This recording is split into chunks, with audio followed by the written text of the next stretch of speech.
Eh bien, nous sommes aujourd'hui le 21 octobre 2014 et je tiens à rendre grâce et gloire à Dieu, une fois n'est pas coutume,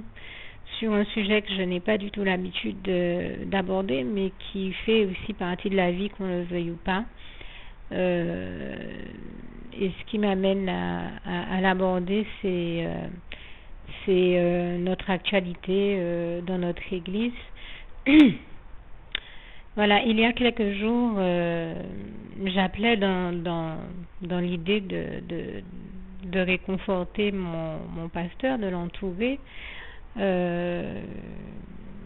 Bon, bien sûr en tant que brebis, mais je tiens à dire, comme je disais à un frère en Christ, que par la grâce de Dieu, Dieu nous a beaucoup bénis en nous donnant ce pasteur qui est cher à notre cœur. Et nous sommes d'ailleurs plusieurs à avoir vu Dieu nous bénir en disposant plusieurs pasteurs dans nos vies, mais ce pasteur-là demeure notre pasteur préféré à tous, le pasteur chéri de notre cœur, sachant que bien entendu, le pasteur de tous les pasteurs, notre pasteur chéri d'amour, c'est notre Jésus d'amour, comme il est écrit en Jean 10, verset 10 à 11, Jésus-Christ qui est le seul vrai et bon pasteur, le meilleur de tous les pasteurs, et le meilleur des meilleurs dans tous les domaines, et toute la gloire lui revient. Je lui en rends ici grâce et gloire. Ce que je veux tout simplement dire, c'est que c'est vrai que ce pasteur est quelqu'un que nous aimons beaucoup, qui est cher à notre cœur. Et comme je disais à un frère en Christ l'autre jour, je lui disais, par la grâce de Dieu, Dieu a toujours disposé le cœur de pasteur pour nous bénir et être toujours là pour nous. Eh bien, nous aussi, nous devons faire tout ce que nous pouvons pour être là pour lui. Et c'est dans ce sens que je l'appelais pour l'encourager, le réconforter, persuadé qu'il en ressortirait du positif. Et en fait, à ma grande surprise, nous avons discuté, bon, la discussion était agréable, hein, mais à la fin de la conversation, quelle ne fut pas ma surprise de voir, moi qui aime vraiment la parole de Dieu, j'ai cette habitude quand je parle de citer la parole de Dieu, et toute la gloire en revient à Dieu, à Jésus, à son Saint-Esprit qui a mis ça sur mon cœur. Et en fait, c'est vrai que c'est une telle habitude que c'est devenu un réflexe. Et des fois, je ne fais même plus attention au passage. Enfin, je dis je fais plus attention. Je veux dire, c'est devenu un réflexe, donc je ne calcule pas, je laisse le Seigneur parler en moi, donner sa parole en moi, et toute la gloire lui en revient. Parce que lui seul sait ce qu'il est en train de faire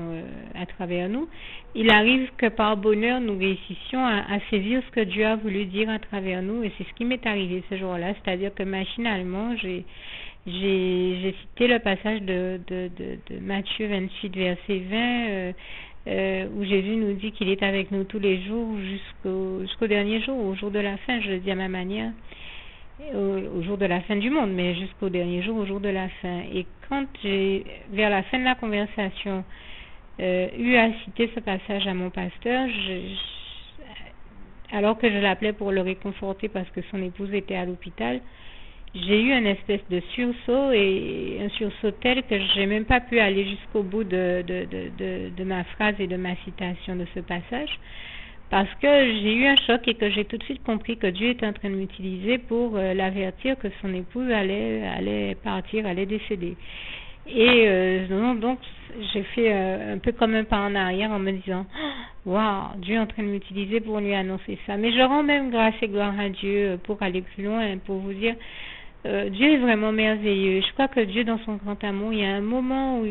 ça fait un bon moment déjà qu'il le prépare en douceur à cet événement. Je ne sais pas s'il le comprenait, mais quand je fais une petite rétrospective de mon côté, le Seigneur me mettait à cœur quand même de lui parler d'un deuil éprouvant que j'ai eu à vivre dans mon existence, et qui a été un deuil qui aurait pu être le pire dans ma vie, mais par la grâce de Dieu, Dieu m'a consolé par la voix de son Saint-Esprit, et j'ai senti le Seigneur Jésus me prendre dans ses bras d'amour. J'avais cette sensation d'être bercée, d'être comme sur un petit nuage ou dans du coton. Je ne saurais pas vous expliquer ça, mais c'était tellement doux, tellement plein d'amour que Jésus a su me consoler dans ses bras d'amour, et je lui en rends ici encore grâce et gloire. Résultat, c'était tellement beau ce que j'ai vécu que ça fait plusieurs mois que j'en témoigne à mon pasteur sans savoir que son épouse allait mourir, mais Dieu, dans sa préscience qui sait toutes choses, savait très bien que son épouse allait mourir. Et ce que j'en comprends et que j'analyse, c'est que Dieu le préparait à travers mon témoignage sur le deuil, au deuil qu'il allait avoir à vivre. Et je rends grâce et gloire à Dieu encore sur ce point-là. Merci Seigneur. Je t'aime et nous t'aimons nous tous. Alors je continue mon témoignage dans quelques minutes. Merci de votre compréhension. Alors vous l'aurez très certainement bien compris, malheureusement l'épouse de mon pasteur est morte, mais je rends grâce et gloire à Dieu qui dans son grand amour et sa bonté et sa bienveillance envers nous a choisi de nous en avertir et d'en avertir mon pasteur précisément afin que nous ne nous retrouvions pas à avoir des illusions et une désillusion qui serait vraiment désagréable à vivre. Et j'en veux entre autres choses pour preuve que en fait, alors je vais commencer par le commencement, parler des choses chronologiquement. J'allais dire j'en veux pour preuve telle chose. Alors ça viendra dans mon discours tout à l'heure, mais je commence par parler des choses chronologiquement et remercier Dieu avant tout d'avoir permis déjà que lors de mon dernier séjour chez mon pasteur et son épouse dans leur compagnie, je puisse aller passer un moment à ses côtés. Et c'est vrai que j'aimais aller m'asseoir près d'elle et discuter avec elle. Et cette fois-ci, nous avions toujours des sujets de conversation, souvent en rapport avec la chrétienté et ce genre de choses. Et cette fois-ci, j'ai tenu à lui rendre un hommage et je rends grâce et gloire à Dieu qui m'a mis à cœur de lui rendre un hommage quand j'étais à ses côtés.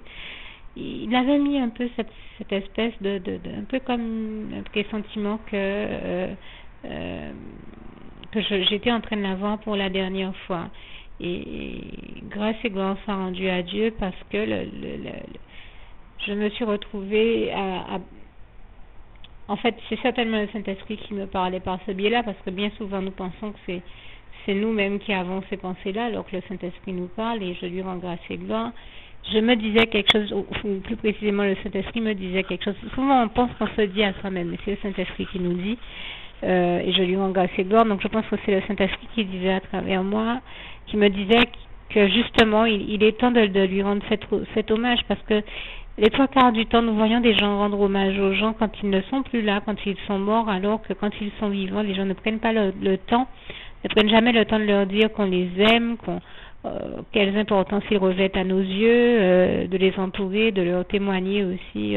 de notre amour et de notre reconnaissance. Alors je prends avant tout le temps de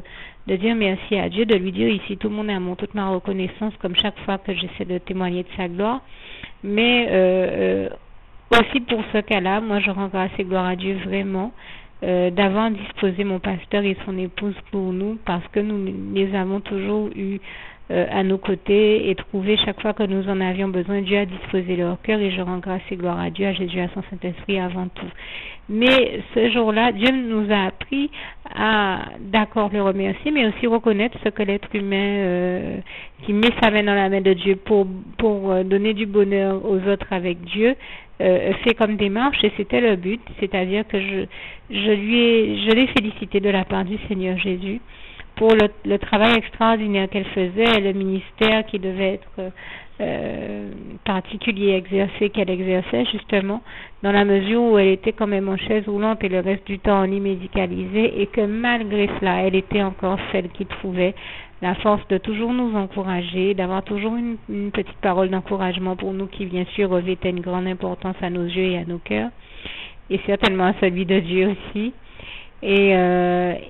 donc j'ai choisi ce jour-là de la féliciter, de la remercier et de lui dire comment chaque fois que nous, les jeunes de l'Église, nous venions nous asseoir à ses côtés, eh bien Dieu nous bénissait en nous donnant des enseignements très solides, en fortifiant notre foi, en nous édifiant, et comment c'était chaque fois un bonheur pour nous de venir recevoir ces leçons de vie à ses côtés.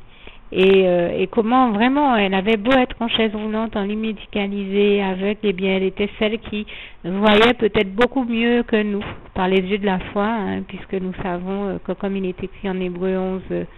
versets 1 à 11, nous connaissons, on va dire pour résumer, la réalité du visible et de l'invisible, Et je peux vous dire que, eh bien, elle avait beau être physiquement aveugle, elle était lucide sur beaucoup plus de choses, certaines réalités spirituelles, et avait atteint un degré de maturité, de lucidité spirituelle que beaucoup d'entre nous n'avons pas encore. Donc j'ai tenu à la remercier. Et aujourd'hui, je bénis Dieu, je remercie Dieu qui m'a permis de prendre le temps de le faire et qui m'a mis à cœur de le faire, parce que c'est vrai que je préfère être dans cette position où je me dis, bien, elle est partie, mais au moins j'ai eu le temps de lui dire que je l'aimais et de la remercier pour tous les messages de paix, d'amour, de joie, de lumière qu'elle m'a donné de la part du Seigneur, plutôt que d'être dans cette position où on est là, comme beaucoup le font dans cette société, à vouloir rendre hommage aux morts. Ce n'est pas ici ma démarche. Comprenez bien que je suis en train de vous parler du fait que justement je lui ai rendu hommage quand elle était encore en vie, et je préfère avoir fait ce choix-là et avoir pris cette position-là, plutôt que d'être là avec des regrets, de me dire, ben, j'aurais voulu lui dire telle chose, j'aurais voulu lui dire que je l'aime, mais il est trop tard, elle est partie. Et c'est vraiment une chose là aussi que je vous encourage à faire. Chaque fois que Dieu vous donne l'occasion de dire à quelqu'un que vous l'aimez, de lui rendre hommage, ou de lui témoigner de votre estime, votre amour, votre respect, votre joie d'être en sa compagnie ou autre chose, bien sûr faites-le avant tout pour Dieu, mais aussi pour les êtres humains qui vous entourent, selon ce que le Saint-Esprit de Dieu vous guidera à faire et vous invitera à faire. Mais comprenez bien que c'est vraiment dans ce monde cruel des choses qui sont précieuses à nos yeux, mais avant tout aux yeux et au cœur de Dieu, que de se dire qu'on s'aime, puisque Dieu est celui qui nous invite, Jésus est celui qui nous invite en Jean 13, versets 34 à 35 notamment, à nous aimer les uns les autres. Et donc, si ce commandement revêt l'importance qu'on lui connaît, ce n'est pas l'effet du hasard. C'est parce que Dieu attache une importance toute particulière à ces questions-là également. Et toute la gloire lui en revient. Donc, très concrètement, je remercie le Seigneur de m'avoir permis de lui rendre hommage quand elle était encore en vie, de m'avoir permis de lui dire que je l'aimais, que je la remerciais de tout le travail qu'elle a effectué avec nous et du ministère, et que je la félicitais de la part du Seigneur Jésus pour la qualité de son travail et du ministère qu'elle exerçait auprès de nous, du travail qu'elle exerçait dans ce ministère, qu'elle faisait dans ce ministère. Et vraiment, je rends vraiment grâce et gloire à Dieu, parce que pour nous, c'était un vrai bonheur de l'avoir à nos côtés. Et avant de partir, elle m'a demandé de prier pour elle parce qu'elle était malade. Bon, elle ne le savait pas, mais le Seigneur Jésus m'avait déjà mis à cœur de prier pour elle, et je lui rends grâce et gloire. Mais c'est vrai que quelques jours après, elle s'est retrouvée à être hospitalisée, puis à sortir de l'hôpital. Et c'est vrai que moi, je m'étais